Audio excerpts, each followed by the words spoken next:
Je pense qu'en fait notre présence ici, au niveau de cette marche des travailleurs des collectivités territoriales, ne doit surprendre d'aucun. Parce que réellement, si vous connaissez la volonté de vision citoyenne, son souci majeur d'être toujours aux côtés des populations, cela ne devrait vous surprendre guère. Parce que nous disons en fait que les travailleurs des collectivités territoriales ont véritablement trop attendu sur cette question. Et une grève qui a fait presque plus de 2 ans. Si réellement dans l'histoire du Sénégal une telle grève a existé, ces grèves ne sont pas nombreuses.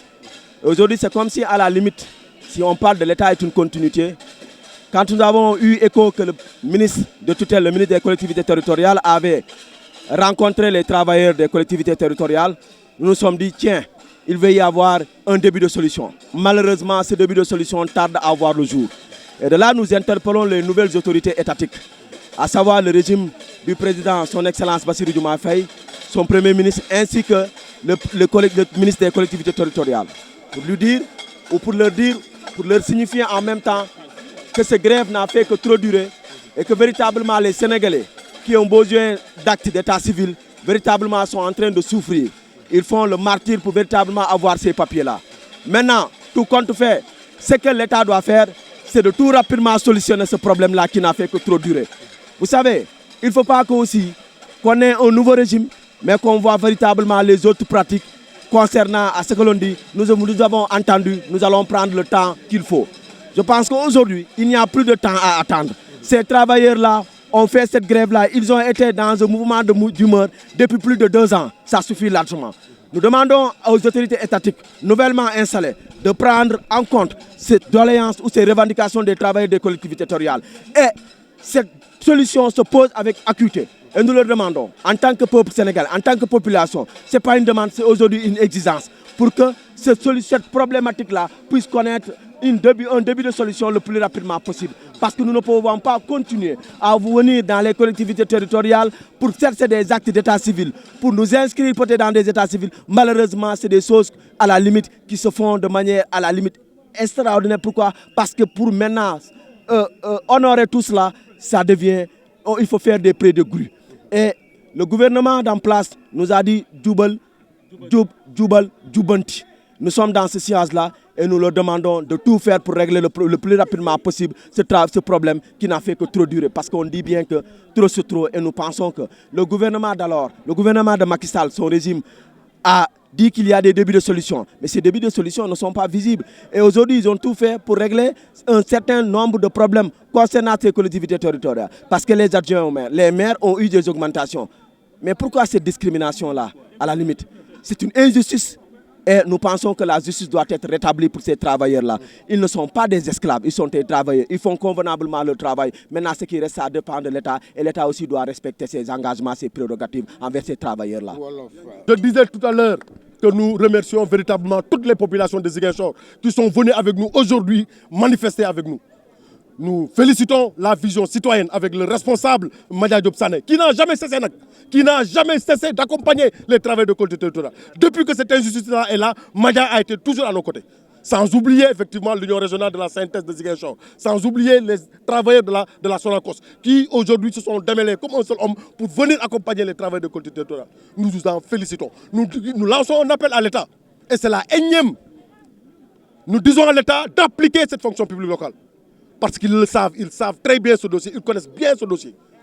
Le ministre, notre ministre de tutelle, Fofana, connaît très bien ce dossier parce qu'il était dans les arcans des collectivités territoriales. Le Premier ministre Ousmane Sonko connaît exactement très bien ce dossier parce qu'il était maire de la commune de Ziguinchor. Donc nous savons effectivement là où il faut aller pour véritablement aller vers cette application. Nous voulons qu'il le fasse dans la paix parce que nous ne visons que la paix. Nous sommes des hommes de paix. C'est la raison pour laquelle nous avons organisé aujourd'hui une marche pacifique qui n'a même pas branché d'un seul truc. Donc tout ce qu'on avait dit comme engagement, les travailleurs l'ont respecté. Donc nous voulons effectivement que cet État-là nous donne ce qu'il nous doit. Parce que ce qu'il nous doit là, ce n'est pas effectivement du chantage. C'est une loi, c'est la loi 029 des codes des collectivités territoriales qui nous octroie aujourd'hui ces augmentations des salaires. Nous ne pouvons pas accepter que l'État veut se jouer des travailleurs de collectivités territoriales. Nous sommes importants dans le secteur du travail aujourd'hui. Dans le monde du travail, les travailleurs de collectivités locales sont importants. On l'a dit tout à l'heure, les gens, quand ils veulent un acte d'état civil, c'est la croix et la bannière. Mais s'ils ne font pas attention, ça risquera de ne plus sortir. Ça risquera de ne plus sortir parce que nous sommes au ras-le-bol. Parce que 2 ans de grève, ça montre effectivement une mauvaise volonté de l'État. Ça montre effectivement que cet État-là ne se fout pas mal de ses travailleurs. Mais nous aussi, nous leur rétorquons la même chose. On se fout pas mal d'eux s'ils ne règlent pas notre problème. Parce que nous sommes prêts à nous battre. Nous sommes prêts à mourir dans cette affaire-là. Parce que c'est notre vie. Je vous remercie. Moi, c'est Yahya Mansali, secrétaire général de la FGTS. Je vais insister sur 2 choses principales. La première des choses, le texte que j'avais, c'est ça qu'on demande, qu'on applique. C'est ni les travailleurs des collectivités territoriales qui l'ont inventé. C'est des documents, c'est des décrets qui ont été signés. Il y en a 23 décrets qui ont été signés ici. Les 10 ont été signés par Abdoulaye Wade, les 13 ont été signés par Macky Sall.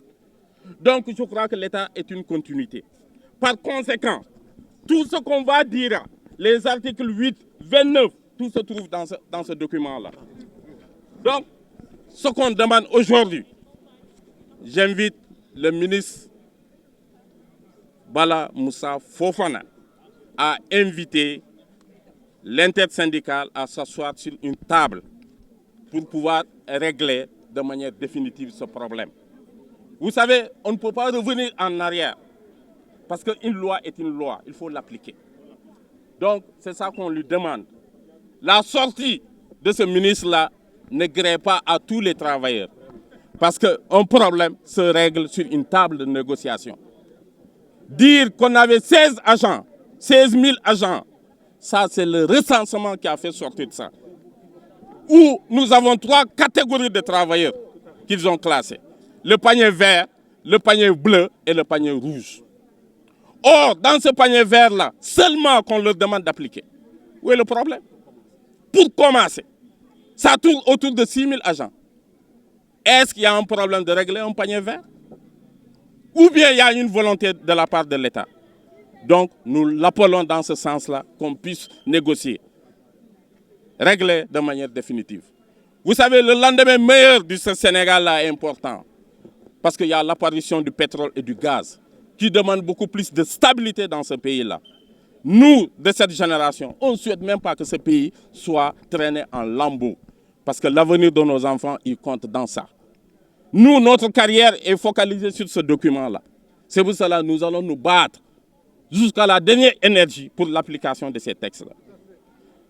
Pour terminer, j'interpelle le président de la République. Faye, je le félicite par rapport à sa brillante élection. Avoir 50% de l'électorat, 54% pour un opposant au premier tour, c'est un signe indicateur. Ça veut dire que les gens ont misé sur vous, ils ont beaucoup plus de confiance. Et nous ne voulons pas que cette confiance-là soit trahie. Parce qu'un agent de collectivité territoriale, c'est un agent de recouvrement, c'est un agent de développement, c'est un agent de la société civile, c'est un agent du Sénégal. Par conséquent, l'agent-là doit être respecté. Doit être respecté sur tous les plans. La politique sénégalaise me pose 2 questions. Comment on peut développer le pays en restant en rate les collectivités territoriales? À chaque instant, chaque régime dit le développement se fera à la base. C'est ça qu'on appelle un développement endogène. Et malheureusement, le budget affrété aux collectivités territoriales ne fait même pas 1% sur les 7 000 milliards.